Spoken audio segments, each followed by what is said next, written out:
खुलुमबाय बड' लेटेस्ट आपडेटआव बयखौबो बरायबाय। रादाबखौ फरायदों आं प्रमद खाख्लारिया। गिबि निउस दङ। चिरां जिल्लानि रुनिखाथायाव बर' सुबुंनि गलायाव अर खामनानै सेवहांगार जायो। गलाखौ सोरबा सिनाय मोनै दुथांफोरा अर लगायना गालांनायनि सन्देह खालामदों। रुनिखाथा थानानि सिङाव थानाय लाइमुथि हाथायाव थानाय रबेन बसुमतारी आरो साहित्यश्री बसुमतारीनि गलायाव थांनाय हरनि 8 रिंगासो समाव अर खामनाय जाथाय सोमजियो।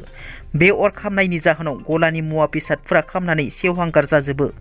बे अर खामनायाव गासै 5 लाखनिबो गोबां मुवा बेसादफोरा खामनानै सेवहांगार जाजोबो होनना गला बिगोमाया फोरमायो। आरो बे अरखौ सोरबा सिनाय मोनै दुथांफोरा लगायना गालांनायनि सन्देह खालामो गला बिगोमाया। लोगोसे बिटिआरनि गाहाय प्रमद बर' आरो बियाबनि मावफुं सोद्रोमा रनजित बसुमतारीनिफ्राय मदद एबा अनसुंथाइ बिहरदों, जाहाथे हा हु गैजायै गला बिगोमाया गलाखौ फिन फसंफिननो हायो। फैगौ 11, 12 आरो 13 खालाराव क'क्राझारनि चन्द्रपारायाव थानाय जौगालु फोथाराव जानो गोनां इउपिपिएलनि 3थि बोसोरारि जथुमानि साखाफारा खालामनायखौ दिनै बिटिआरनि गाहाय प्रमद बर'आ नायगिदिंहैदों। प्रमद बर'जों लोगोसेनो एमएलए लरेन्स इस्लारि, एमसिएलए माधब छेत्री आरो इउपिपिएलनि माखासे दैदेनगिरि बिथांमोनाबो दंफायोमोन। बर' फिसाया एमबिबिएसआव मुं थिसन्नो खाबु मोन्दों।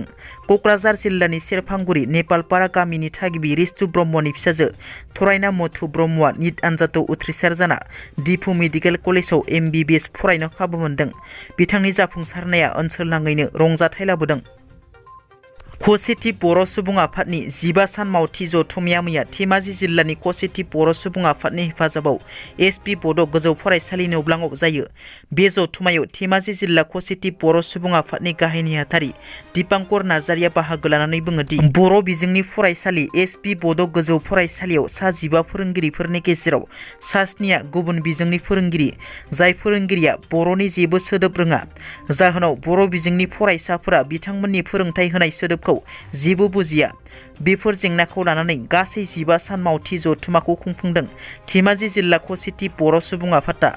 बे हाबाफारियाव बाहागो लायो धेमाजि जिल्लानि खौसेथि बर' सुबुं आफादनि गाहाय नेहाथारि दिपांकर नार्जारि, मिरु खौसेथि बर' सुबुं आफादनि आफादगिरि मनरन्जन बसुमतारी आरो आफादनि बिबानगिरिफोरा बाहागो लायो। थांनाय 31 अक्ट'बराव बड'लेण्ड मुलुगसोलोंसालिया फोसावनाय बिए थाखोनि 3थि सेमिस्टारनि फिथाइखौ लानानै बड'लेण्ड मुलुगसोलोंसालियाव दुंहाव थासारि।